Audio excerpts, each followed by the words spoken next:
चलिए, तो last class में मैंने आपको इलेक्ट्रोकेमिकल सीरीज के बारे में पढ़ाया था। आज हमारा लेक्चर 4 नहीं है, लेक्चर 5 है। आज हमारा लेक्चर 5 है इलेक्ट्रोकेमिस्ट्री का, जिसके अंदर हम लोग ये जो लास्ट क्लास में आपने इलेक्ट्रोकेमिकल सीरीज पढ़ा था उसका एप्लीकेशन चेक करेंगे। एप्लीकेशन मतलब what are the inferences which we are going to get from this particular table. तो आज की क्लास में आपको मैं ये ज्ञान दूंगा कि वो जो टेबल आपने बनाया है, मेरे ख्याल से सबकी कॉपी में वो टेबल बना हुआ होगा, starting from fluorine to lithium, उसको आप लोग लिख चुके हैं। मैं सारा तो नहीं लिख रहा, बस सिर्फ ऊपर वाला और नीचे वाला ही लिख लेता हूं। तो ऊपर वाला कोई बताए, F2 plus 2 electrons gives 2f minus, और वैल्यू क्या दी गई है इसकी 2.87। और इसी के साथ बीच में एक जगह हाइड्रोजन है, तो हाइड्रोजन वाला क्या है बताइए, H2 gas plus 2 electrons gives twice of H plus, ऐसे ही है कुछ ना, H2 गैस, अच्छा उल्टा लिख दिया, twice of H plus 2 electrons gives H2 gas, और इसकी वैल्यू है 0.00। और फाइनली जब हम लोग नीचे आ रहे हैं तो सबसे लास्ट है लिथियम था, Li plus 1 electron gives Li solid, और इसकी वैल्यू थी -3.05। चलिए, अब हम लोग ना इस पूरे टेबल को अभी थोड़ा सा लॉजिकली सोचते हैं कि ये क्या है और किस प्रकार से इसमें रिड्यूसिंग पावर या ऑक्सीडाइजिंग पावर या ऑक्सीडाइजिंग एजेंट या रिड्यूसिंग एजेंट, ये सारी चीजें यहाँ पे बनती है। आपको ध्यान बस ये रखना है कि जब हम लोग ये ऊपर वाली जो वैल्यू है, this is highest value of reduction potential, ये रिडक्शन पोटेंशियल की हाईएस्ट वैल्यू है, और ये रिडक्शन पोटेंशियल की सबसे लोएस्ट वैल्यू है।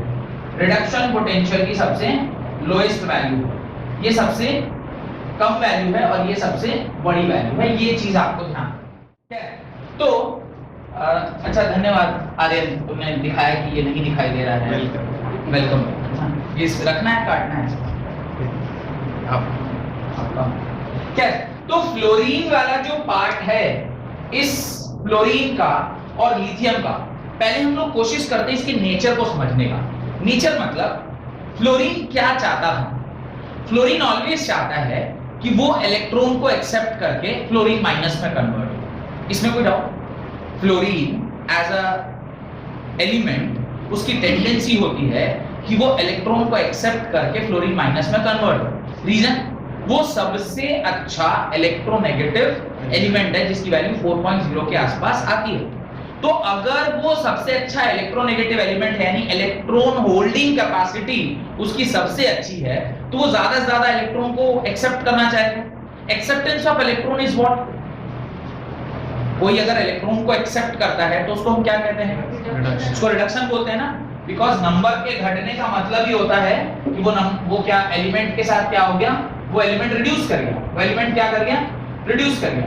तो ये तो रिड्यूस होना चाहता था, ये जो पर्टिकुलर एलिमेंट है ये रिड्यूस होना चाहता था, और चूंकि ये रिड्यूस होना चाहता था, इसलिए जो इससे हमें पोटेंशियल यानी जो एनर्जी मिली वो कितनी मिली? 2.87 वोल्ट, बिकॉज ये एक स्पॉन्टेनियस रिएक्शन है। ये क्या है? Spontaneous reaction. ये आसानी से फ्लोरीन किस में कन्वर्ट होना चाहता था? फ्लोरीन माइनस में। ये खुद ही वो ऐसा होना चाहता था। अब ये इलेक्ट्रॉन को एक्सेप्ट करके ऐसा हो रहा है। यहां ध्यान दीजिए, सबसे लास्ट वाले लिथियम जो आपका एलिमेंट है, उसमें एक इलेक्ट्रॉन हम ऐड करके उसको किस में कन्वर्ट कर रहे हैं? लिथियम सॉलिड में। लिथियम यानी पहला ग्रुप का एलिमेंट, ह ली ना की रब से फरियाद है, वो क्या है? हाइड्रोजन, लिथियम, सोडियम, पोटेशियम, वो पूरा जो ग्रुप है। अब इस ग्रुप के अंदर इन एलिमेंट्स की टेंडेंसी क्या? इन एलिमेंट्स की टेंडेंसी कि हम इलेक्ट्रॉन दें कि इलेक्ट्रॉन एक्सेप्ट करें? ये इलेक्ट्रॉन दे, ये इलेक्ट्रॉन रिलीज करना चाहता है। यानी सही तरीके से देखा जाए तो इसका इक्वेशन कैसा लिखा होना चाहिए था? Li solid gives Li++ electron. ये Li+ इलेक्ट्रॉन एक्सेप्ट करके Li solid नहीं बनना चाहता है। इसका टेंडेंसी क्या था? ये Li solid Li++1 इलेक्ट्रॉन होना चाहता था, लेकिन आपने उसको कैसे लिखा है? आपने उसको कैसे लिखा है? उल्टा लिखा है।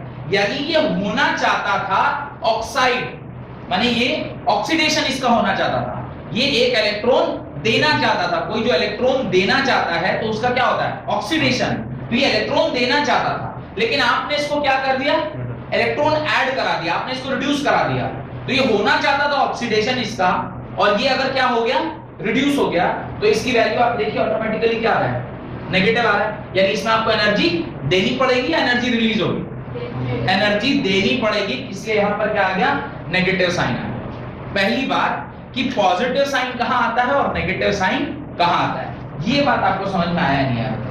कि पॉजिटिव साइन हमेशा वहां आएगा जो एलिमेंट है उसकी टेंडेंसी है कि मैं उसमें कन्वर्ट होगा। फ्लोरीन या फ्लोरीन के नीचे भी आपने लिखा होगा CO3+, CO3+ is converting into CO2+। तो कोबाल्ट 2+ स्टेट जो है वो स्टेबल स्टेट है कोबाल्ट का।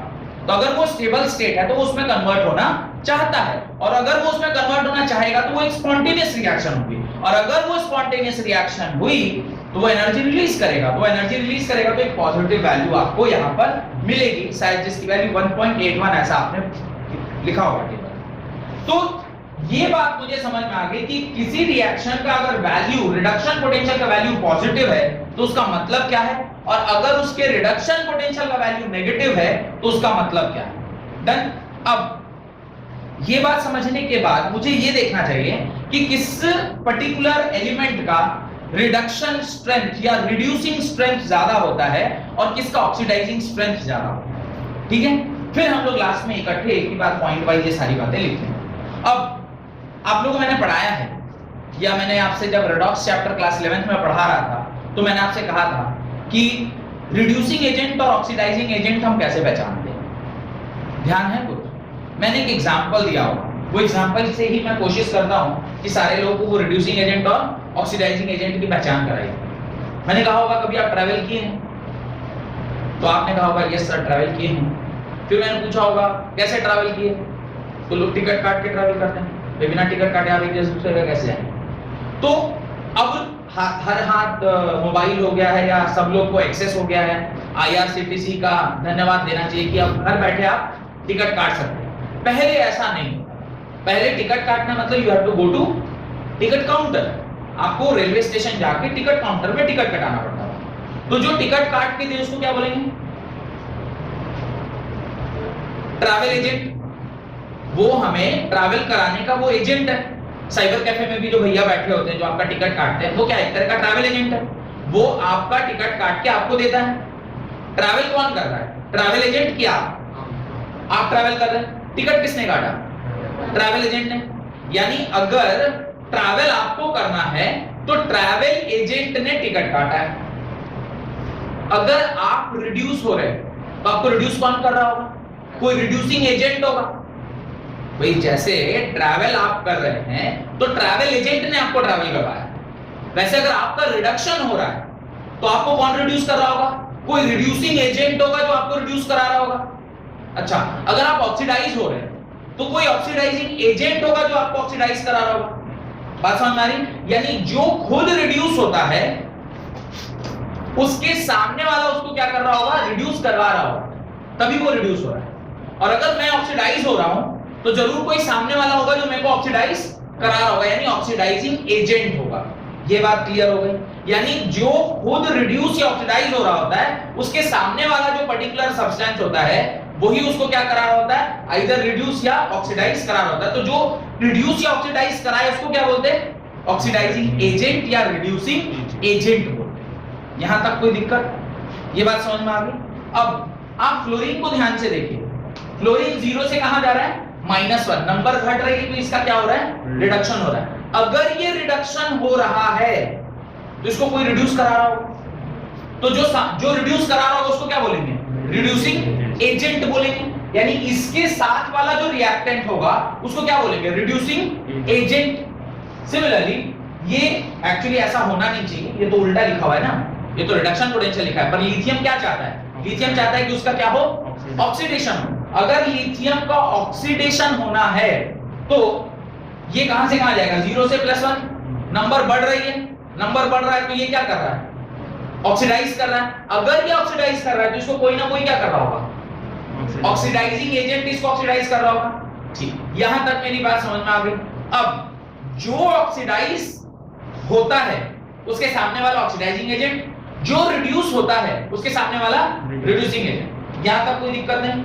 जो रिड्यूसिंग एजेंट होता है वही ऑक्सीडाइज होता है और जो ऑक्सीडाइजिंग एजेंट होता है वही रिड्यूस होता है। ये लास्ट वाली बात जो बोली समझ में आया, जो ऑक्सीडाइजिंग एजेंट होता है वही रिड्यूस होता है और जो रिड्यूसिंग एजेंट होता है वो ऑक्सीडाइज होता है। तीन बातें क्लियर कर रहा हूं, एक एक करके वापस से बोल रहा हूं। पहला, अगर ये ऑक्सीडाइज हो रहा है तो इसको ऑक्सीडाइजिंग एजेंट ऑक्सीडाइज कर रहा होगा। अगर ये रिड्यूस हो रहा है तो इसको रिड्यूसिंग एजेंट रिड्यूस कर रहा होगा। डन। रिड्यूस अगर ये हो रहा है तो सामने वाला रिड्यूसिंग एजेंट है, तो रिड्यूसिंग एजेंट खुद क्या होगा, ऑक्सीडाइज होगा।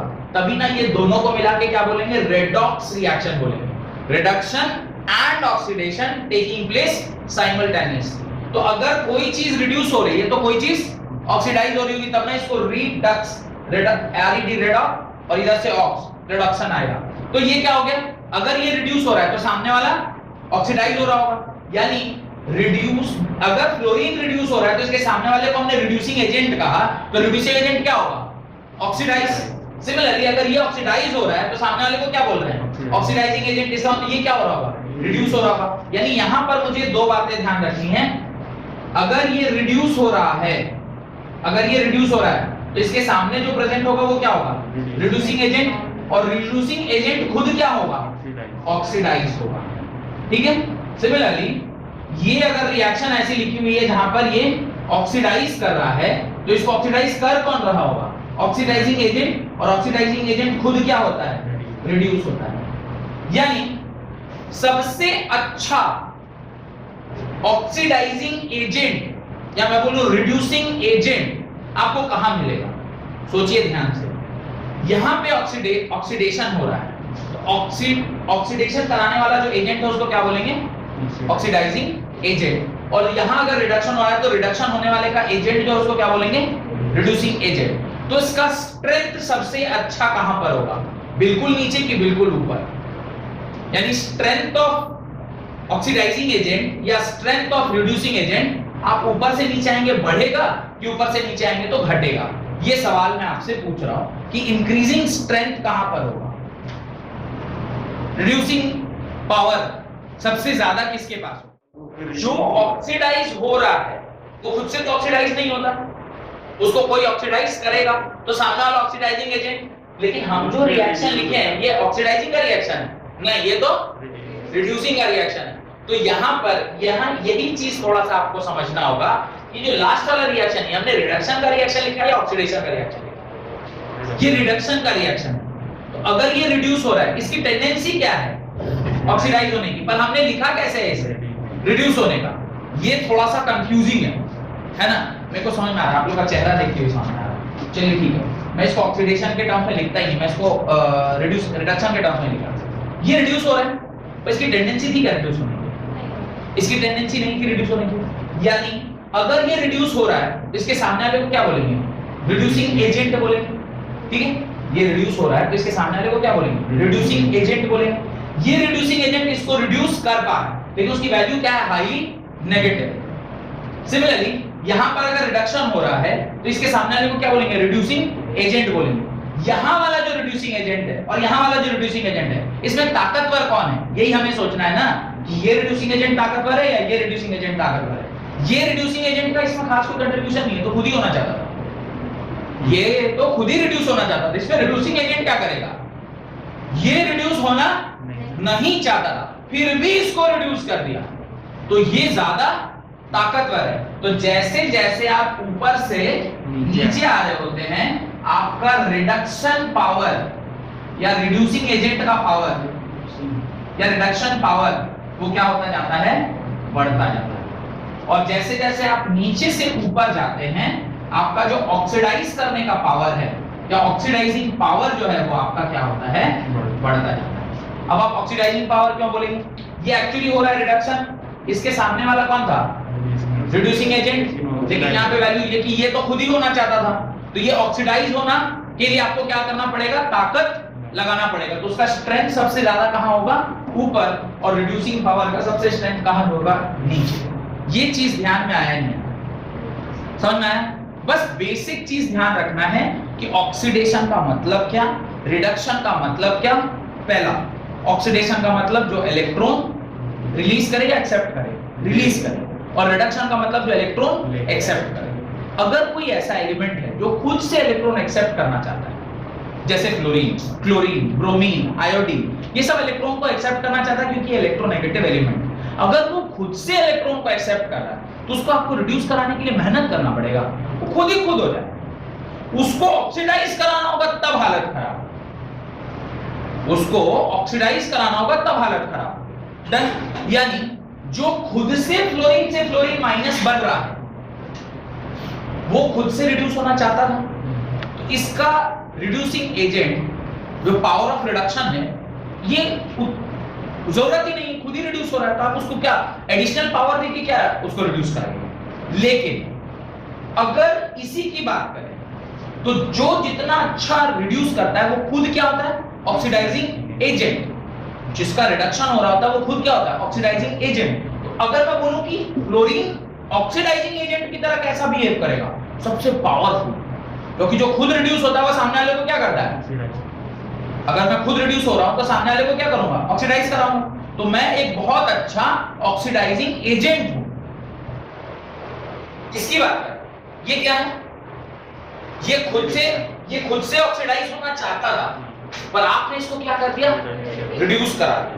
रिड्यूस होना ये नहीं चाहता था, आप ये खुद ऑक्सीडाइज होना चाहता था, पर आपने इसको क्या कराया, रिड्यूस कराया। अगर आप इसे रिड्यूस करा रहे हैं तो जिसका रिडक्शन होता है वो क्या होता है, बहुत अच्छा ऑक्सीडाइजिंग एजेंट। ऑक्सीडाइजिंग एजेंट होता था तो इसकी वैल्यू पॉजिटिव होनी चाहिए थी, लेकिन आपने इसको कैसे लिखा है, रिडक्शन पोटेंशियल में लिखा हुआ है, इसलिए इसकी वैल्यू सबसे ज्यादा नेगेटिव है और सबसे ज्यादा रिड्यूस है, क्योंकि इसका ऑक्सीडेशन हो रहा है। जिसका जो खुद ऑक्सीडाइज होता है वो सामने वाले को क्या कर सकता है, रिड्यूस करता है। इसका रिडक्शन पोटेंशियल यानी रिड्यूसिंग पावर क्या है, सबसे ज्यादा स्ट्रांग है। यानी जैसे जैसे आप उस सीरीज में नीचे की ओर आएंगे, आपका जो रिड्यूसिंग पावर है वो क्या होता जाता है, स्ट्रांग होता जाता है, और जैसे जैसे आप ऊपर की ओर जाते हैं आपका ऑक्सीडाइजिंग पावर क्या होता जाता है, स्ट्रांग होता जाता है। आप दो एग्जांपल वहां पर देखिए, आप चौथा एग्जांपल देखिए, लिखा है MnO4-, देख रहे हैं वहां पे लिखा हुआ है MnO4-। इसको अगर ध्यान से देखिएगा, लिखा है KMnO4, ये क्या लिखा हुआ है, KMnO4। अगर इसको मैं सॉल्ट के जैसा लिखूं तो क्या है, KMnO4, ठीक है। उससे थोड़ा और नीचे आइए तो आपको एक और एग्जांपल दिखाई देगा, Cr2O72-, दिखाई दे रहा है, Cr2O72-। इसको अगर मैं लिखूंगा K2Cr2O7, इसका सॉल्ट अगर बना दूं तो ये क्या लिखा हुआ है, K2Cr2O7। दोनों का मैंने रिएक्शन करा दिया K+ के साथ, तो K+ के साथ सॉल्ट फॉर्मेशन किया। पूरी की पूरी ऑर्गेनिक केमिस्ट्री में आपको ऑक्सीडेशन और रिडक्शन ही कराना होता है। मैं वहां पे आपको क्लियरली लिखवाता हूं, आपने क्लास 11th में भी पढ़ा होगा, KMnO4 and K2Cr2O7 are the very good oxidizing agent। ये लाइन आप पढ़ें, why they are very good oxidizing agent, because इन लोगों का रिडक्शन पोटेंशियल हाई है। जिसका रिडक्शन पोटेंशियल हाई होगा यानी उसके रिड्यूस होने की टेंडेंसी ज्यादा होगी, वो खुद एक बहुत अच्छा ऑक्सीडाइजिंग एजेंट होगा, क्योंकि जो खुद रिड्यूस करता है वो ऑक्सीडाइजिंग एजेंट है, और जो खुद ऑक्सीडाइज करता है वो रिड्यूसिंग एजेंट है। तो ये दोनों के दोनों, जिसका रिडक्शन पोटेंशियल ज्यादा है, जिसका रिडक्शन पोटेंशियल ज्यादा है, वो दोनों ही बहुत अच्छे ऑक्सीडाइजिंग एजेंट हैं। तो ऑक्सीडाइजिंग एजेंट का जो ट्रेंड है वो नीचे से ऊपर की ओर क्या होगा, बढ़ता चला जाएगा। सिमिलरली जब आप लिथियम की बात कर रहे हैं तो ये खुद ऑक्सीडाइज होना चाहता है, और जो ऑक्सीडाइज होना चाहता है वो खुद क्या होता है, बहुत अच्छा रिड्यूसिंग एजेंट होता है। अगर जो ऑक्सीडाइज होना चाह रहा है वो खुद एक बहुत अच्छा रिड्यूसिंग एजेंट है, जब आप ऊपर से नीचे आइएगा तो उसका रिडक्शन करने का पावर क्या हो जाएगा, बढ़ जाएगा। इसलिए लिथियम का रिडक्शन करने का पावर या रिड्यूसिंग एजेंट होने का पावर क्या है, बहुत ज्यादा है, क्योंकि उसकी टेंडेंसी ऑक्सीडाइज होने की है। अगर मेरी टेंडेंसी ऑक्सीडाइज होने की तो मैं खुद क्या हूं, एक रिड्यूसिंग एजेंट हूं। तो सबसे अच्छा रिड्यूसिंग एजेंट होगा। सबसे ऊपर वाले की बात करें, मैं खुद रिड्यूस होना चाहता हूं, अगर मैं रिड्यूस होना चाहता हूं तो मैं बहुत अच्छा ऑक्सीडाइजिंग एजेंट हूं, तो इसलिए मेरी वैल्यू ऑक्सीडाइजिंग पावर सबसे ज्यादा यहां होगी और रिड्यूसिंग पावर सबसे ज्यादा यहां होगी। बात क्लियर हो गई? कोई दिक्कत? इसको पॉइंट वाइज आपको क्या करना चाहिए, लिख लेना चाहिए। तो ये दोनों बातें भी ध्यान रह जाएगी। अब देखिए, जब आप ऑर्गेनिक पे से पढ़ रहे होंगे तो वहां पे अगर आपको कहीं पे F2, I2, Cl2, Br2 अगर ये सब लिखा है, आपको ऑटोमेटिक चमकना चाहिए कि क्या लिखा हुआ है, ऑक्सीडाइजिंग एजेंट डाला हुआ है, क्योंकि ये सारे KMnO4, K2Cr2O7, F2, cobalt nickel, ये सब जहां कहीं भी दिखाई दे, आप देखिए सारे ऊपर ही होंगे, निकल कोबाल्ट ये सब ऊपर के ही एलिमेंट है।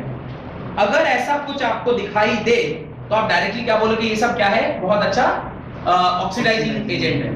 H2, PT, हाइड्रोजन गैस से हम लोग रिड्यूस कराते हैं, रिडक्शन। आप अगर कोई मेटल डाल दें, रिडक्शन। तो मेटल्स वगैरह अगर हम डाल रहे हैं, जैसे आपको याद हो, आपने पढ़ा होगा वुड्स रिएक्शन। वुड्स रिएक्शन में आपने क्या डाला था, सोडियम ट्राई ईथर, याद करिए क्लास 11th में पढ़े ना ऑर्गेनिक, सोडियम ट्राई ईथर डाला था। सोडियम देखिए कहां पर है आपके उस टेबल में, सोडियम कहां पर है, नीचे से चौथा। तो इसका मतलब वो उस सामने वाले का क्या करेगा, क्योंकि ये एक बहुत अच्छा रिड्यूसिंग एजेंट है, तो सामने वाले को क्या कराएगा, ऑक्सीडाइज कराएगा, नहीं सामने वाले को रिड्यूस कराएगा, क्योंकि रिड्यूसिंग एजेंट ही ना सामने वाले को रिड्यूस कराता है। मैं अगर बहुत अच्छा रिड्यूसिंग एजेंट हूं तो सामने वाले को रिड्यूस कराऊंगा और खुद क्या होगा, ऑक्सीडाइज करूंगा। ये कॉन्सेप्ट क्लियर रखना है।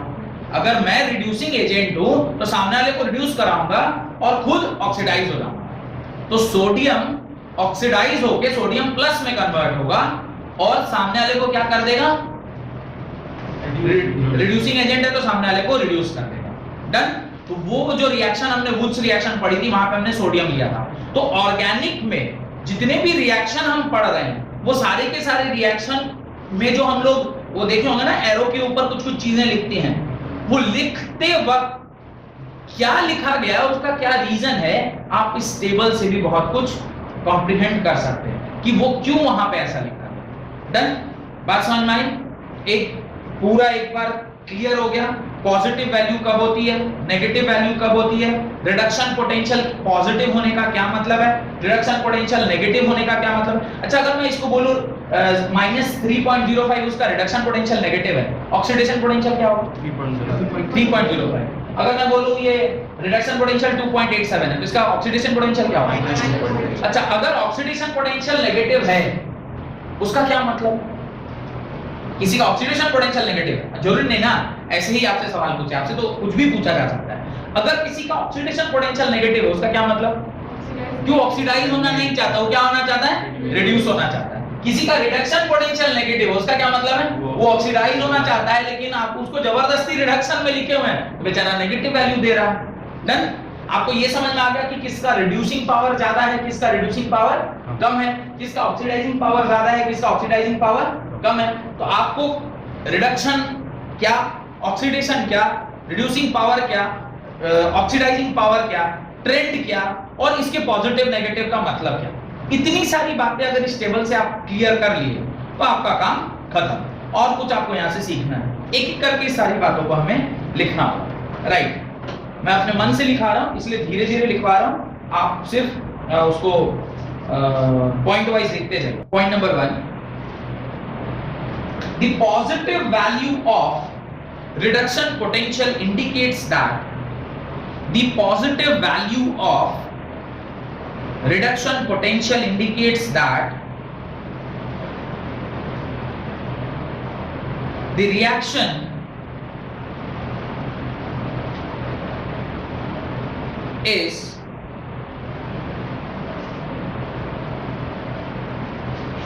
a spontaneous reaction. The reaction is a spontaneous reaction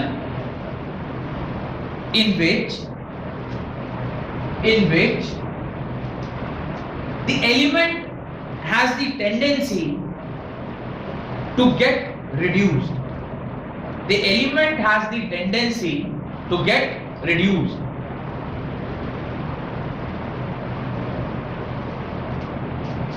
reduction potential अगर पॉजिटिव है तो ये रिएक्शन एक स्पॉन्टेनियस रिएक्शन है और ये जो एलिमेंट है वो रिड्यूस होना चाहता है। डन। इसी के नीचे मैं यही लिखा देता हूं कि जिसका रिडक्शन होता है वो बहुत अच्छा ऑक्सीडाइजिंग एजेंट होता है। ठीक है, सेकंड पॉइंट लिखिए, the element which itself get reduced, the element which itself get reduced is a very good oxidizing agent. The element which itself get reduced is a very good oxidizing agent. तो जो खुद reduce होता है वो खुद एक बहुत अच्छा ऑक्सीडाइजिंग एजेंट होता है। कि अगर मैं ऑक्सीडाइजिंग एजेंट हूं तो सामने वाले को क्या करूंगा, ऑक्सीडाइज करूंगा, लेकिन अगर मैं रिड्यूसिंग एजेंट हूं तो सामने वाले को रिड्यूस करूंगा, लेकिन जो रिड्यूसिंग एजेंट है वो खुद ऑक्सीडाइज होता है और जो ऑक्सीडाइजिंग एजेंट है वो खुद रिड्यूस होता है। ये क्लियर? तो अभी स्टेटमेंट आपने लिखा है, the element which itself gets reduced is a very good oxidizing agent. तो जो खुद रिड्यूस होता है वो बहुत अच्छा ऑक्सीडाइजिंग एजेंट होता है। अब नीचे आइए, लिखिए the negative value of the reaction,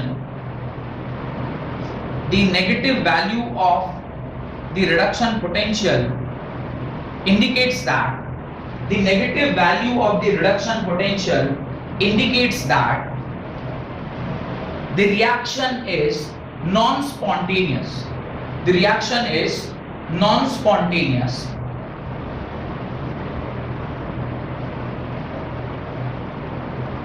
That is,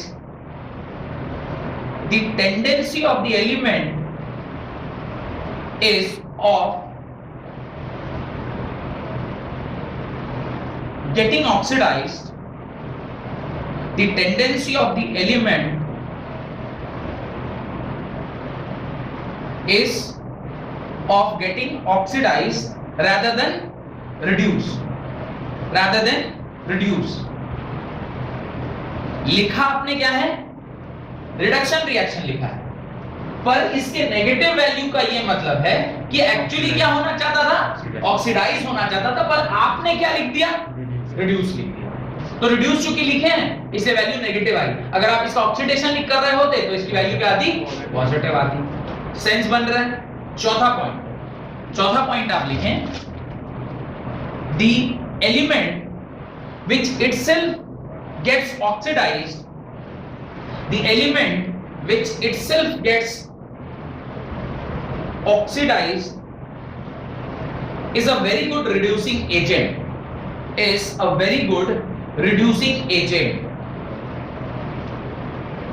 जो खुद ऑक्सीडाइज होता है वो एक बहुत अच्छा रिड्यूसिंग एजेंट है। डन। तो हाइड्रोजन जहां पर आपने लिखा था उसके नीचे के जितने भी एलिमेंट हैं उन सब में वैल्यू क्या लिखी हुई है, नेगेटिव। यानी ये सारे वो एलिमेंट हैं जो रिड्यूस नहीं होना चाहते थे, क्या होना चाहते थे, ऑक्सीडाइज होना चाहते थे, और जो ऑक्सीडाइज होना चाहता है वो बहुत अच्छा क्या होता है, रिड्यूसिंग एजेंट होता है। तो जैसे जैसे इसकी वैल्यू बढ़ती जाएगी इसका रिडक्शन पावर भी क्या होता जाएगा, बढ़ता जाएगा। डन। तो आप अगला लाइन लिखें, as we move from top to bottom, in the electrochemical series, the reducing power या strength of reducing agent, the reducing power or the strength of reducing agent increases as we move ऊपर से नीचे, top to bottom, the strength of reducing power और मैंने क्या कहा, strength of reducing agent increases। यानी fluorine को जब आप यूज करेंगे तो अगर मेरे को रिड्यूस कराने वाला सामान चाहिए, यानी कोई रिएक्शन में मेरे को सामने वाले को क्या कराना है, रिड्यूस कराना है, तो मैं फ्लोरीन यूज करूंगा, लिथियम यूज करूंगा। अगर मुझे किसी रिएक्शन में सामने वाले को रिड्यूस कराना है तो मैं फ्लोरीन यूज करूंगा या लिथियम यूज करूंगा, लिथियम यूज करूंगा, क्योंकि लिथियम एक बहुत अच्छा रिड्यूसिंग एजेंट है, और रिड्यूसिंग एजेंट का काम होता है सामने वाले को क्या कराना, रिड्यूस कराना। ट्रैवल एजेंट का काम होता है सामने वाले को क्या कराना, ट्रैवल कराना। रिड्यूसिंग एजेंट का काम होता है सामने वाले को रिड्यूस कराना। तो अगर कोई रिएक्शन की रिक्वायरमेंट है कि उसका क्या होना चाहिए, रिडक्शन होना चाहिए, तो आपको क्या लेना पड़ेगा रिएक्शन में, रिड्यूसिंग एजेंट लेना पड़ेगा। और रिड्यूसिंग एजेंट आप कहां से लेंगे, हाइड्रोजन के नीचे वाले एलिमेंट को लेंगे, तो वो क्या रखता है, ज्यादा पावर रखता है to reduce particular substance. Done. Organic में इसका हम लोग यूज लेंगे, जो आज पढ़ा रहा हूं मैं, जब ऑर्गेनिक बोल रहा हूंगा तब उस टाइम में ये सब कॉन्सेप्ट आपको बोलूंगा, तो आपको उस टाइम बोलना है हाँ सर आपने पढ़ाया था ये सब। उस टाइम ये नहीं बोलना अरे बहुत पहले पढ़ाया था यार, ये तो सर को आप ही को पता होगा, हम लोग तो भूल चुके हैं। उस टाइम ये ध्यान रखना है, ठीक है। फिर भी उस टाइम पे भी मैं एक बार आपको याद दिलाऊंगा। अब next point, as we move from, अच्छा आप बताइए मैं बॉटम टू टॉप लिखूं या टॉप टू बॉटम लिखूं? बॉटम टू टॉप लिख देते हैं। As we move from bottom to top, नीचे से ऊपर जब जा रहे हैं, as we move from bottom to top, the oxidizing power or the strength of oxidizing agent, the oxidizing power or the strength of oxidizing strength of oxidizing agent increases, strength of oxidizing agent increases। Done. 6 point होगा। 6 point ही मैंने starting में भी कहा था कि ये 6 बातें अगर आपको समझ में आ गई तो पूरा टेबल से जो भी इंफरेंस निकालना है आप बड़ी आसानी से समझ जाओ। डन। सबने लिख लिया ना यहाँ तक? कोई ऐसा जिसको ना समझ में आया हो? अच्छा अगर आपके बीच से मैं बोलूं, क्योंकि ना मेरे को थोड़ा कॉन्फिडेंस की कमी आ रही है, मेरे को लग रहा है शायद आप समझ नहीं पाए पूरा,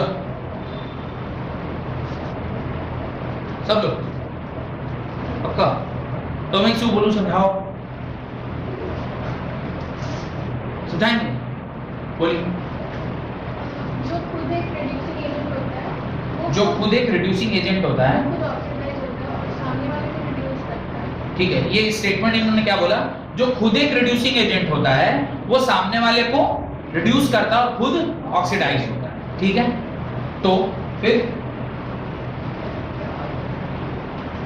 यही सीखे आप तो, हाँ हाँ, सबसे ऊपर मतलब रिडक्शन पावर जो है वो सबसे ऊपर से नीचे आकर बढ़ता है। क्यों बढ़ेगा? क्योंकि क्लोरीन जो है खुद रिड्यूस होना चाहता है। तो जो रिड्यूस होता है वो ऑक्सीडाइजिंग एजेंट है, तो चूंकि वो ऑक्सीडाइजिंग एजेंट है तो उसका रिड्यूसिंग एजेंट, रिड्यूसिंग करने का पावर जो है वो कम है। सबसे लास्ट वाला उसका मैंने कही vice versa is also true. हाँ, इस क्या ये क्या है, ये ऑक्सीडाइज होना चाहता है। अगर ये खुद ऑक्सीडाइज होना चाहता है तो ये बहुत अच्छा रिड्यूसिंग एजेंट है। तो ऊपर वाला कमजोर रिड्यूसिंग एजेंट और नीचे वाला बहुत अच्छा रिड्यूसिंग एजेंट, तो पावर ऑटोमेटिकली ऊपर से नीचे बढ़ रहा होगा। सिमिलरली हाँ आप दिया बताइए नीचे से ऊपर क्या हो रहा है? लिथियम जो है वो खुद ऑक्सीडाइज होना चाहता है। तो उसका ऑक्सीडाइजिंग पावर कम है क्योंकि खुद से ऑक्सीडाइज होना चाहता है। ये ऑक्सीडाइज होना चाहता है, हाँ। तो ये एक बहुत अच्छा रिड्यूसिंग एजेंट है। तो ये रिड्यूसिंग एजेंट है इसलिए इसका ऑक्सीडेशन पावर कम है। whereas क्लोरीन ऑक्सीडाइज, फ्लोरीन खुद रिड्यूस हो रहा है। हाँ, तो ऑक्सीडाइजिंग एजेंट कोई अच्छा है। तो फ्लोरीन चूंकि खुद रिड्यूस हो रहा है तो ये एक बहुत अच्छा ऑक्सीडाइजिंग एजेंट है, क्योंकि जिसका रिडक्शन होता है वही ऑक्सीडाइजिंग एजेंट होता है और जिसका ऑक्सीडेशन होता है वही रिड्यूसिंग एजेंट होता है। ये दोनों एक ही चीज है। ये अगर आपके कॉन्सेप्ट क्लियर हो गए कि रिडक्शन जिसका हो रहा है वो खुद एक ऑक्सीडाइजिंग एजेंट होता है और जिसका ऑक्सीडेशन होता है वो खुद एक रिड्यूसिंग एजेंट होता है। तो बस जिसकी टेंडेंसी ऑक्सीडाइज होने की वो बहुत अच्छा रिड्यूसिंग एजेंट होगा, जिसकी टेंडेंसी रिड्यूस होने की वो बहुत अच्छा क्या होगा, ऑक्सीडाइजिंग एजेंट होगा। डन। सब उसके नीचे बस 2 लाइन और लिखें। Uses of electrochemical cell, uses of electrochemical cell, uses of electrochemical cell, right. The electrochemical cells are used for determining, the electrochemical cell are used for determining the pH of solutions, comma solubility product, comma equilibrium constant. The electrochemical cells are used for determining पहला pH of solution, दूसरा solubility product, तीसरा equilibrium constant, चौथा thermodynamic properties, पांचवा it is used for potentiometric titrations,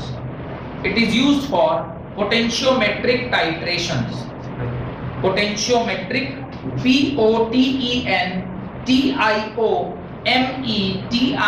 potentiometric titration. Titration वगैरह आप लोग किए होंगे लैबोरेटरी में, वो जो फनल वगैरह लेके और वो पपेट से, क्या बोलते हैं उसको, पिपेट बोलते हैं, ऐसे करके और फिर वो है ना, सब किया होगा आपने। तो इससे कुल मिला के आपको ये अभी थोड़ा बहुत इसका सेंस जाग गया कि इस टेबल को कैसे इंटरप्रेट करना है। कोई किसी को कोई दिक्कत? मैं आगे बढ़ रहा हूं, ठीक है। चलिए, अगर यहां तक समझ में आ गया तो इस टेबल से दो फायदे। एक तो लॉन्ग टर्म फायदा मतलब जब आप ऑर्गेनिक वगैरह पढ़ेंगे तो उस टाइम ये टेबल आपको काफी हेल्पफुल होगा। शॉर्ट टर्म फायदा, जब आप न्यूमेरिकल सॉल्व कर रहे होंगे तो उस न्यूमेरिकल में आपको ये सारी वैल्यूज काम आने वाली है। फिर लॉजिकल क्वेश्चंस जो होते हैं, लॉजिकल क्वेश्चन मतलब जो आपको रिड्यूसिंग एजेंट या ऑक्सीडाइजिंग एजेंट या यही आपसे पूछ ले कि अगर 4 एलिमेंट दिया हुआ इसमें से ढूंढ के निकालो कि सबसे अच्छा ऑक्सीडाइजिंग एजेंट कौन है, सबसे अच्छा रिड्यूसिंग एजेंट कौन है, और सारे का वैल्यू लिख दिया। ये लॉजिकल क्वेश्चन होगा। जिसको अगर नहीं पता होगा तो अक्कड़ बक्कड़ बॉम्बे वो खेलेगा, लेकिन जिसको पता होगा वो तो लॉजिकली कॉम्प्रिहेंड कर लेगा कि इसी का सबसे अच्छा रिड्यूसिंग एजेंट होगा, यही सबसे अच्छा ऑक्सीडाइजिंग एजेंट होगा। इसमें बस ध्यान इतना रखना है कि आपको दिया हुआ क्या है। रिडक्शन पोटेंशियल दिया है तो आंसर अलग आएगा, ऑक्सीडेशन पोटेंशियल दिया है तो आंसर अलग आएगा। जिसका ऑक्सीडेशन पोटेंशियल ज्यादा होगा उसका ऑक्सीडाइजिंग, वो बहुत अच्छा एक रिड्यूसिंग एजेंट होगा।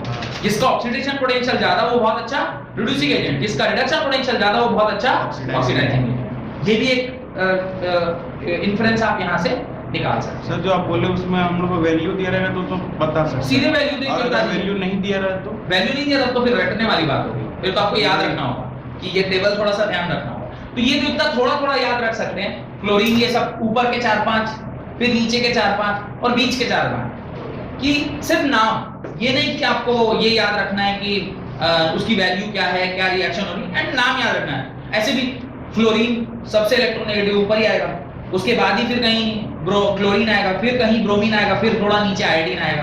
तो टेबल को एक बार ध्यान से देखोगे ना तो तुम्हें सेंस आ जाएगा कि कौन कहाँ ऊपर नीचे है। फिर तुम यहाँ से देखो, माने हरीना की तरफ से फरियाद, पहले आया लिथियम, फिर सोडियम, पोटेशियम, ये सब इस प्रकार से ही नीचे आएगा, ठीक है। और बाकी सारी चीजें तो फिर हम लोग पी ब्लॉक और डी वेब जो पढ़ेंगे उसके अंदर हम लोग देखेंगे।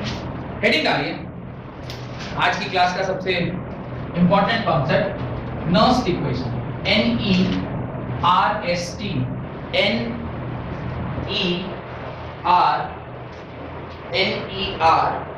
NERST, Nernst equation. अब देखिए नर्स्ट इक्वेशन क्या है, इसको समझना हमारे लिए काफी ज्यादा महत्वपूर्ण है। नर्स भाई साहब ने हमारे ना बहुत सारे कामों को हल्का कर दिया। क्या किया? आपको अभी तक सिर्फ और सिर्फ स्टैंडर्ड पोटेंशियल पता है। स्टैंडर्ड पोटेंशियल मतलब 298 केल्विन पर किसी भी पर्टिकुलर इलेक्ट्रोड का फंक्शनिंग आपको पता है। पर अगर कोई मान लीजिए पोटेंशियल सेल बना रहा है जो 45 डिग्री सेल्सियस पे काम कर रहा है, तो फिर तो वो जो वैल्यू आप सोच रहे हैं वहां से कैलकुलेट करके वो तो नहीं आ पाया, गड़बड़ा गया। अच्छा, जो हम स्टैंडर्ड पोटेंशियल निकालते हैं वो निकालते हैं on the basis of what? वो निकालते हैं on the basis of concentration to be unity. आप उसको 1 मोल पर लीटर लेते हैं। लेकिन यहां पर मान लीजिए अगर कोई आपसे बोले नहीं मैं कंसंट्रेशन 3.5 ले रहा हूं, कंसंट्रेशन 0.5 ले रहा हूं, फिर आपकी वैल्यू चेंज हो जाएगी। क्योंकि आपको मैंने एक दिन पढ़ाया था कि इलेक्ट्रोकेमिकल सेल जो है वो 3 फैक्टर्स के ऊपर डिपेंड करता है। पहला फैक्टर पढ़ाया था the type of metal and its ion, second factor पढ़ाया था concentration of electrolyte, third factor पढ़ाया था टेम्परेचर। तो अगर इनमें से कुछ भी चेंज हुआ तो आपका जो वैल्यू ऑफ इलेक्ट्रोकेमिकल सेल है या ईएमएफ ऑफ द सेल है वो चेंज कर जाएगा। तो हम अभी नर्स ने क्या किया, एक ऐसा इक्वेशन दिया जो किसी भी टेम्परेचर और किसी भी कंसंट्रेशन पर वैलिड है, किसी भी टेम्परेचर और किसी भी कंसंट्रेशन पे वैलिड है। उन्होंने एक ऐसा रिलेशनशिप स्टैब्लिश करके आपको दिया, और रिलेशनशिप के बारे में तो आपसे अच्छा और कौन ही जानता होगा। नहीं, रिलेशनशिप किसी भी चीज का किसी भी चीज के साथ, जैसे करंट में हमने देखा वोल्टेज और इलेक्ट्रिसिटी में देखा करंट और वोल्टेज का, ऐसे यहां पर देख रहे हैं temperature, concentration and cell potential का, और कुछ नहीं। वो रिलेशनशिप जो आप सोच रहे हैं मैं उसकी बात नहीं कर रहा हूं। लाइक नर्स इक्वेशन लिखे, Nernst equation is that equation, Nernst equation is that equation which gives the relationship between electrode potential, which gives the relationship between electrode potential, comma temperature and concentration of metal ion, and concentration of metal ion. Nernst equation is that equation which gives the relationship between electrode potential, comma temperature and concentration of metal ion. तो concentration of metal ion भी ये सबके बीच में relationship, ठीक है। अब इसका equation बहुत ध्यान से देखिएगा। E for Mn प्लस से Mn नंबर घट रहा है कि बढ़ रहा है? घट रहा है ना, प्लस से जीरो जा रहा है तो घट रहा है, यानी यहाँ रिडक्शन हो रहा होगा। Is equal to E naught Mn plus से M minus RT by NF minus RT by NF ln concentration of metal by concentration of metal ion. ये जो इक्वेशन है इसी को हम लोग क्या बोलते हैं? नर्स इक्वेशन बोलते हैं। इसको आप अपनी कॉपी में बहुत इंपॉर्टेंट मार्क करके लिख लीजिएगा, VVIP, very very very important, बहुत इंपॉर्टेंट रिलेशनशिप है। एक्चुअली इस चैप्टर का जान यही है। नर्स इक्वेशन से ही ना आप किसी भी रैंडम टेम्परेचर पे, रैंडम कंसंट्रेशन पे, रैंडम जो पोटेंशियल है वो आप क्या कर सकते हैं, निकाल सकते हैं किसी भी इलेक्ट्रोड के लिए। इलेक्ट्रोड्स कितने हो सकते हैं उसका तो पूरा टेबल ही अब आपके पास लिखा हुआ है, ठीक है।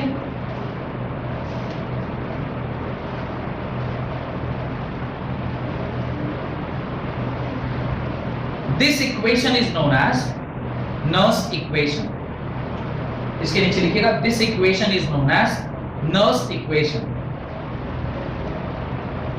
This equation is known as Nernst equation. इसके नीचे एक लाइन आपको लिखनी है, for pure solids, for pure solids, जो concentration of metal होता है वो always क्या होता है? 1। तो ये वाला टर्म क्या हो जाएगा? ये वाला टर्म क्या हो जाएगा? 1 हो जाएगा। और अब जो आपका एक्सप्रेशन बचेगा वो क्या बचेगा? पोटेंशियल एट एनी टेम्परेचर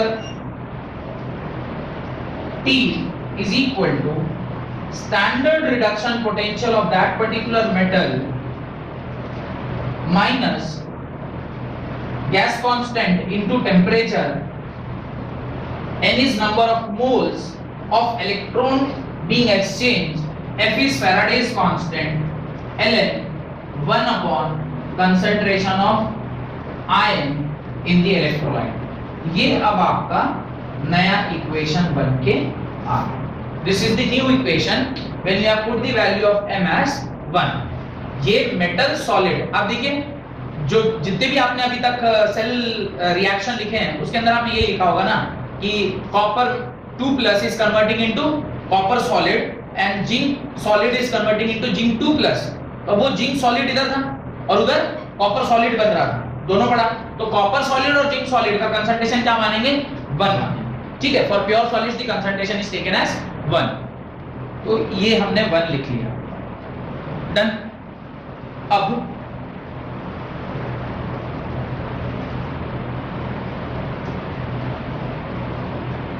दो चीजें और इसमें हम लोग चेंज कर रहे हैं। तो अब देखिए यहां पे लिख लीजिएगा, where R is gas constant, T is temperature in kelvin, n is number of electron transferred, F is Faraday's constant. यहां पे इसके नीचे लिखिएगा where R is gas constant, T is temperature in kelvin, n is number of electron transferred and F is Faraday's constant. अब इसकी value हम लोग निकालते हैं, E is equal to E naught। ध्यान दीजिएगा, अब ये बड़ा वाला जो टर्म है ना, इसको मैं अब छोटा कर रहा हूं। ये अब समझ में आ गया आपको कि रिडक्शन पोटेंशियल लिखा हुआ है, और मैं इसे छोटा कर रहा हूं। E is equal to E naught minus RT 2.303 by NF log of 1 upon concentration of Mn plus। ये बात मैंने आपसे पहले भी कई बार बताया होगा कि जब हम ln से log में कन्वर्ट कर रहे होते हैं, a factor of 2.303 से हम उसको क्या करते हैं? मल्टीप्लाई करते हैं। तो ln हमने किसमें कन्वर्ट कर लिया? log में कन्वर्ट कर लिया। किस किस को ln क्या होता है और log क्या होता है बिल्कुल हवा ही नहीं है। क्या है? एक आदमी, दो आदमी, तीन आदमी, चार आदमी, पांच आदमी। ठीक है, ln क्या होता है कुछ पता नहीं, log क्या होता है पता है थोड़ा। ठीक है, वो मैं समझा देता हूं। I will take 10 मिनट्स का वो log का मैं बता देता हूं। पहले ये वाला जो है उसको कंप्लीट करते हैं। अब देखिए r की value, what is the value of r?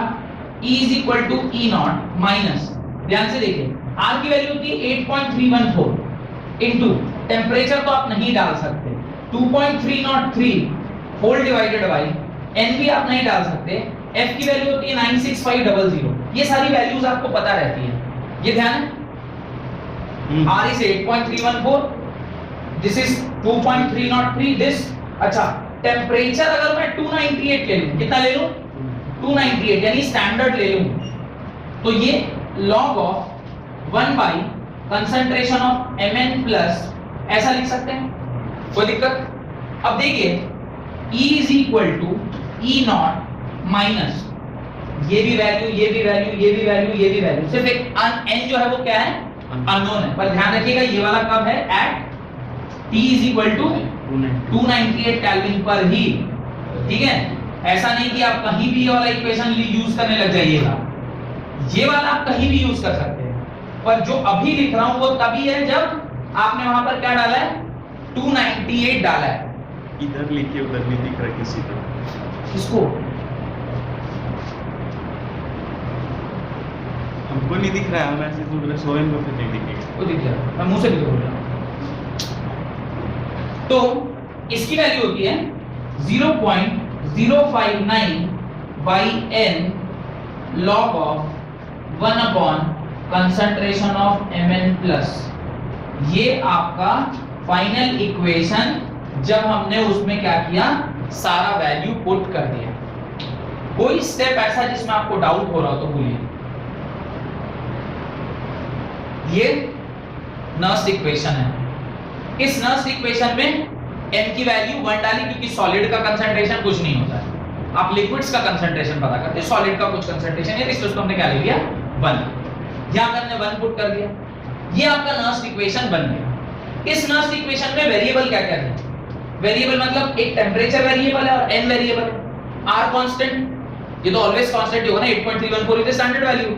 f 96500 ये फैराड की वैल्यू होती है ना, फैराडेज कांस्टेंट की। r और f हमने रिप्लेस करना, ln को किसमें कन्वर्ट करना है? log में। अगर ऐसा करेंगे तो इस पर्टिकुलर इक्वेशन में सिर्फ दो ही वेरिएबल आएंगे, एक टेंपरेचर और दूसरा n, बाकी सब चीज आप पुट कर दिए। जब हम 298 केल्विन पे पुट कर रहे हैं तो हमने यहाँ पे 298 भी डाल दिया, और जब उसको सॉल्व किया तो इक्वेशन किसमें कन्वर्ट हो गया?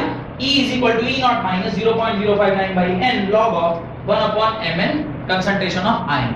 ये इक्वेशन बहुत इजीली आप यूज कर सकते हैं। कुछ लोग और भी क्या करते हैं, 0.059 को 0.6 यूज करके सॉल्व कर लेते हैं। 0.059 कैन बी रिटन एज 0.6, 0.06।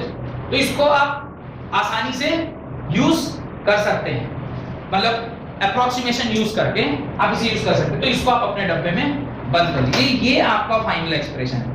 कैसे यूज करना है, क्या यूज करना है, वो तो मैं आपको अगली क्लास में बताऊंगा। अभी फिलहाल जो लॉग वाला बात है वो हम लोग क्लियर कर लेते हैं, ठीक है। तो ये मेरे ख्याल से आपको समझ में आ गया। यहां तक सिर्फ एक एक्सप्रेशन है, इसको तो अभी बहुत लंबा डेरिवेशन है। अभी जो अगला डेरिवेशन है it will take another half an hour, तो वो डेरिवेशन अभी नहीं करा रहा, वो अगले क्लास में करेंगे। अभी फिलहाल आप ये देख लीजिए, ये एक्सप्रेशन है आपका नर्स्ट इक्वेशन का, जब आपने उसमें वैल्यूज पुट कर दी। तो अब आपको अगर टेम्परेचर वगैरह न दिया गया हो तो कौन सा इक्वेशन यूज करेंगे, और अगर आपको बोल दे एट 298 केल्विन तो आप कौन सा इक्वेशन यूज करेंगे, नीचे वाला। डन। नीचे वाला equation will use when temperature is 298 kelvin. ये वाला इक्वेशन कब यूज करेंगे, जब टेम्परेचर और कोई भी वैल्यू आपकी नहीं सब्स्टिट्यूट की, तो ये सब्स्टिट्यूट करके फिर सॉल्व करना पड़ेगा। नहीं, प्योर सॉलिड के लिए मतलब ये तो कोई भी जो आप रिडक्शन या ऑक्सीडेशन करा रहे होंगे तो अल्टीमेटली वहां पे एक तो प्योर सॉलिड बन ही रहा होगा। तो ये तो ऑलवेज ऊपर वाला हमेशा क्या होगा, वन ही होगा। तो ऐसा नहीं कि सिर्फ किसी इक्वेशन में हुआ है आगे चल के कुछ और हो जाएगा, ऐसा नहीं है। ये प्योर सॉलिड्स के लिए ऑलवेज वन। तो अब भूल जाइए ऐसा कुछ इक्वेशन मिला, यही इक्वेशन। ये इक्वेशन सिर्फ लिखने के लिए बताया कि concentration of m by concentration of m plus होता है। m की वैल्यू ऑलवेज वन ही होगी क्योंकि वो हमेशा सॉलिड है। अगर सॉलिड है तो वो ऑलवेज वन ही होगा। तो आप तो यही यूज कर रहे हैं, इसी के मैं अपने सारी वैल्यूज पुट करके यहां तक पहुंच गए। अब ये मिटा रहा हूं, ये सिर्फ इक्वेशन मिटा रहा हूं। अब ध्यान से देखिए लॉग क्या होता है और ln क्या होता है, वो थोड़ा सा जानकारी हमें होना चाहिए। लॉग क्या है, देखिए लॉग का जो इजाद हुआ, मतलब लॉग को हम लोग क्यों लेके आए, वो इसलिए कोई बहुत बड़े नंबर को अगर मुझे छोटा करके लिखना है तो इसके लिए हमने लॉग को इन्वेंट किया। लॉगरिथम बोलते हैं, पूरा वर्ड इज लॉगरिथम। तो कैसे हुआ ऐसे समझिए, मैं लिख रहा हूं 7 का स्क्वायर इज 49। क्या लिख रहा हूं, 7 का स्क्वायर इज 49। इसको पढ़ते कैसे हैं, 7 इज द नंबर, नंबर के पावर 2 यानी बेस के पावर 2 इज द नंबर। ये नंबर 7 बेस था, उसके जब हमने 2 पावर चढ़ाया तो हमारा नंबर मिल गया, ठीक है, यही है ना। तो आप इसको ऐसे लिख रहे हैं, base raise to the power is equal to number, ये लिखा आपने। अब कुछ लोगों ने ऐसा बुद्धि लगाया कि ऐसा क्या किया जाए कि इस पर्टिकुलर नंबर को छोटा किसी चीज में कन्वर्ट कर, क्योंकि मैं तो छोटा सा एग्जांपल दे रहा हूं। अगर ये 7 के पावर 43 होगा तब क्या, फिर तो हमारे लिए मुश्किल होता कि 7 के पावर 43 है तो ये नंबर में लिख भी नहीं पाता। कैलकुलेटर भी शायद मना कर देता कि 7 के पावर 43 इतना बड़ा नंबर है कि कैलकुलेटर भी शो नहीं करेगा। अगर वैसा कुछ होता फिर तो हमारे लिए मुश्किल था। तो लॉगरिथम इसी सब जगह पे जहां पे इतने बड़े बड़े नंबर आने लग गए, उसके लिए लॉगरिथम एक तरीका इन्वेंट किया नंबर को छोटा करने का। लिखा log of number to the base always power के बराबर। नए तरीके से लिखा, क्या लिखा, log of number to the base, यानी ये इसका बेस है, इसको सॉल्व करने पर क्या आता है, ऑलवेज पावर आता है। पावर क्या हो सकता है, आप कितना बड़ा पावर लिखिएगा किसी नंबर का, 100, 200, उससे बड़ा लिखिएगा। और अगर किसी चीज का पावर 200 डाले तो नंबर कितना बड़ा होगा, बहुत बड़ा हो जाएगा। ये क्या कर दिया, उसको उस चीज को सॉल्व करके किसमें ले आया, छोटा कर दिया। जैसे आपने केमिस्ट्री में भी ये काम किया हुआ, 6.022 into 10 raised power 23 एक नंबर है, 6.022 into 10 raised power 23 एक नंबर है। इसको आपने क्या बोला, Avogadro constant, Avogadro constant Na, n is the number, क्योंकि एवोगैड्रो ने बताया था इसलिए आप उसको Na से डिनोट करने लगे। तो इसी प्रकार से बड़े बड़े नंबर्स को हम इस प्रकार से लिखने लग गए। डन। अब इसी को देखिए लिख रहा हूं, log 49 to the base 7 is equal to क्या हो गया, 2 हो गया। अब मेरा काम है कि मैं ये प्रूफ कर दूं कि LHS किसके बराबर होना चाहिए, RHS। भाई आप बीच में इज इक्वल टू अगर डाल रहे हैं तो ये तो प्रूफ करना होगा। ये वाला तो बहुत आसान है प्रूफ करना। कैसे इसको प्रूफ करेंगे? 7 into 7 is equal to 49, 49 is equal to 49, क्योंकि 7 7 के पढ़ा में 7 बार, अगर 7 को 7 बार जोड़ेंगे 49 होगा। पर ये वाला प्रूफ करना थोड़ा सा मेहनत का काम है। इसके लिए थोड़ी सी लॉग की जानकारी होनी आवश्यक है। क्या आवश्यकता है लॉग की, मैं बताता हूं अभी। अब दो प्रॉपर्टी आपको ध्यान रखनी, उतना जिससे कि आपका काम निकल जाए। आपका काम मतलब जो अभी आप पढ़ रहे हैं, जो बायो के स्टूडेंट हैं या फिर मैथ्स के भी हैं लेकिन लॉगरिथम नहीं पढ़े हैं, आपका इतना काम यहां से निकल जाएगा। पहली प्रॉपर्टी है log of number two the base b। अगर यहां पर कुछ c लिखा होता है, क्या होता है? ये c लिखा होता है, ये c उठ के कहां आ जाता है? सामने आ जाता है, और आप लिखते हैं लॉग ऑफ नंबर बेस। पहली property number 1, log of number की पावर ऐसे कुछ लिखा होता है, तो इस जो पावर है उसको आप कहां ला सकते हैं? सामने ला सकते हैं, और इस तरह से नंबर लिख सकते हैं। पहली प्रॉपर्टी। दूसरी property, log of number and base, यदि दोनों क्या हो जाए? सेम हो जाए, तो ये होता है 1। ये दो इसकी प्रॉपर्टी है, प्रूफ भी किया जाता है इसको, पर आप इसको प्रॉपर्टी के जैसे ध्यान रखना। थ्योरम तो है नहीं कि इसको प्रूफ किया जाए, प्रॉपर्टी याद रखना। यही दो प्रॉपर्टी लगा के मैं आपसे प्रूफ कर दूंगा कि ये 2 के बराबर होगा। कैसे देखें? लॉग, इसको मैं लिखूंगा बेस 7। क्या मैं इसे 7 का स्क्वायर लिख सकता हूं? लिख दिया। इस तरफ तो इक्वल टू 2 है। अभी मैंने आपको प्रॉपर्टी बताया कि अगर ये c लिखा है, ये आगे आ जाएगा, तो ये 2 आगे आ गया, और क्या बच गया? 2 log 7 is equal to 2, यानी log number 7 to the base 7। जब बेस और नंबर दोनों सेम हो, जब बेस और नंबर दोनों सेम हो, तो उसकी वैल्यू क्या होती है? 1 होती है। ये क्या हो गया? 1 हो गया, and LHS is equal to क्या हो गया? RHS। हेंस जो हमने लिखा है वो 100% सही लिखा, ये प्रूफ भी हो गया। डन। अब log और ln में क्या अंतर है? सवाल तो यहां से स्टार्ट हुआ था कि log और ln में अंतर क्या है। एंड log को जब ln में करते हैं तो वो 2.303 का फैक्टर कहां से आता? जब आप √2 लिखते हैं, क्या लिखा? √2, और कभी आप लिख रहे हैं क्यूब √2, इसका क्या मतलब है और इसका क्या मतलब है?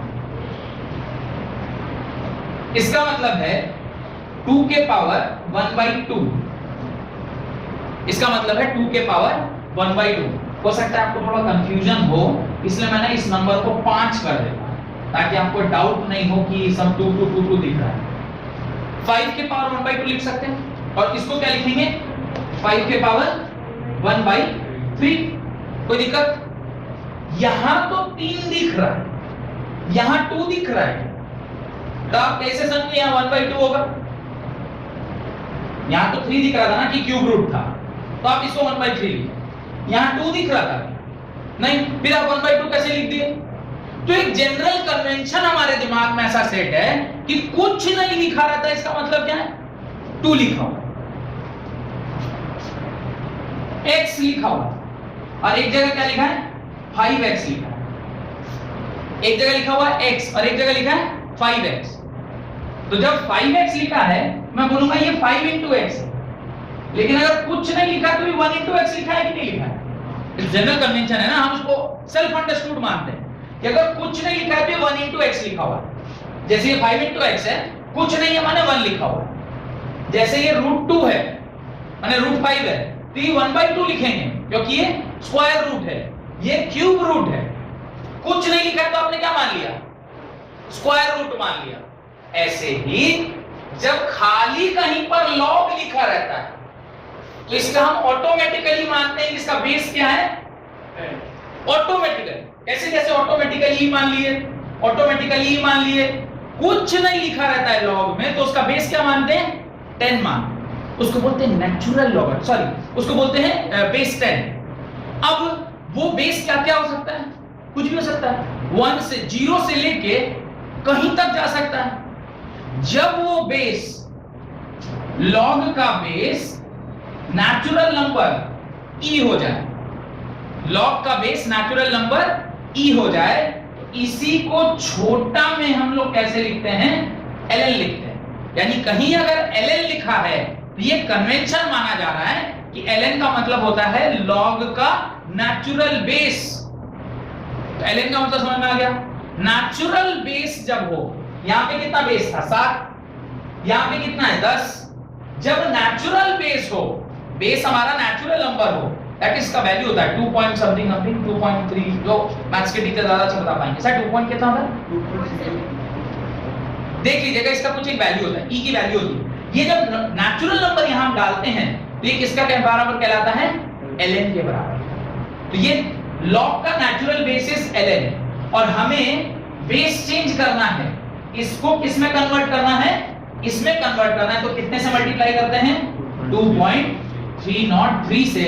जब हम लोग 2.303 से मल्टीप्लाई किया तो ये ln जो कि log का नेचुरल बेस है, वो log के 10 बेस में कन्वर्ट हो जाता है। अब मेरे ख्याल से आपको कोई डाउट नहीं है कि हमने ln को log में कैसे बदला, ln क्या चीज है, log क्या चीज है, log होता क्या है, वो सब क्यों यूज कर रहे हैं, ये सब डाउट क्लियर हो गया होगा। ठीक है सर हाँ, वो आप 7 का स्क्वायर 49 लिख रहे हैं और वहाँ पे हम लोग log 49 7 लिख रहे हैं, तो हमको स्क्वायर पता है होगा तभी ना लिख पाएंगे, नहीं तो हम कहाँ से लिखेंगे? इसके ऊपर न्यूमेरिकल सॉल्व करोगे ना, कई तरह के सवाल आते हैं, तुमको नहीं पता है, लेकिन अगर तुम्हें अब मान लो कोई नंबर दिया हुआ है, हाँ, जैसे आप और बोले मैं बेस दिया है, हाँ ये 2 नहीं पता ना तुमको। नहीं हम जैसे आप बोले ना 7 के पावर 43, तो हम उसका वो तो नहीं कर पाएंगे। क्या नहीं कर पाएंगे? जैसे स्क्वायर तो जैसे आप कर लिए, लेकिन 7 के पावर 43 तो उतना तो बड़ा नंबर नहीं आ नहीं आ पाएगा। तो उसमें जैसे वहाँ 49 लिखे तो उसकी जगह वहाँ क्या लिखे? तो ऐसे भी तो सवाल होगा, log 7x is equal to 43, find the value of x। ऐसे भी तो सवाल हो सकता है। वह 3 में से कोई 2 चीज दे देगा तो तीसरा तो निकाल लोगे ना। हाँ। तो log के ऊपर कोई चैप्टर नहीं बनाया आज तक आप लोग। आईसीएसई में क्लास 9th में लॉगरिथम पढ़ाया जाता है, ये सारा कुछ क्लास 9th में पढ़ाया जाता है। हम लोग को मैम सिखाई है पर लॉग टेबल से मतलब ऐसे लॉग टेबल तो आसान है, वो तो मैं सिखा दूंगा, लास्ट में आपको सिखाऊंगा एकदम एग्जाम से पहले कि लॉग टेबल कैसे देखते हैं। उसमें आपको एंटी लॉग लॉग दोनों सिखा देंगे, वो एकदम लास्ट में सिखाऊंगा जब आप 12th के बिल्कुल जनवरी फरवरी में, ताकि एग्जाम से ठीक पहले सिखाऊं, आपको याद रहे, आप एग्जाम में यूज करें फिर भूल जाए, क्योंकि वो जनरली बच्चे भूल जाते हैं, उनको याद रखना ही नहीं पड़ता, पता ही समझ में नहीं आता किधर कौन सा क्या देखना है। आप जितनी बार मैं 10 बार सिखाऊं आप फिर भी एक बार भूल जाएंगे, कितनी बार भी सिखाया जाए वो भूल जाएगा, तो मैं क्यों अभी से मेहनत करूं। लास्ट में एक ही बार सिखाऊंगा, सबको लॉग टेबल बोलूंगा जेरॉक्स करके लाइएगा, मैं सिखाऊंगा, आप एक ही बार सीखिएगा, एग्जाम में यूज करिएगा, उसका भूल जाइएगा, कोई फर्क नहीं पड़ता, ठीक है। But you should know how to use logarithm.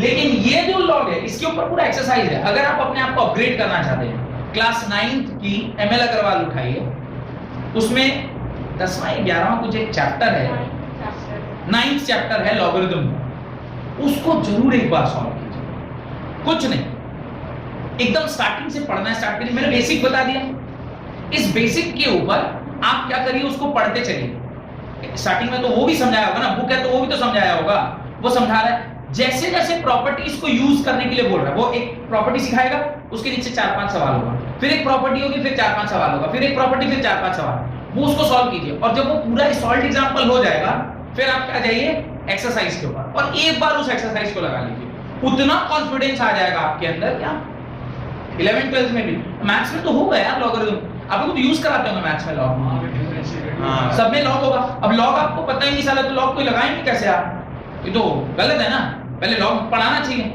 CBSE में लॉग पढ़ाते ही नहीं,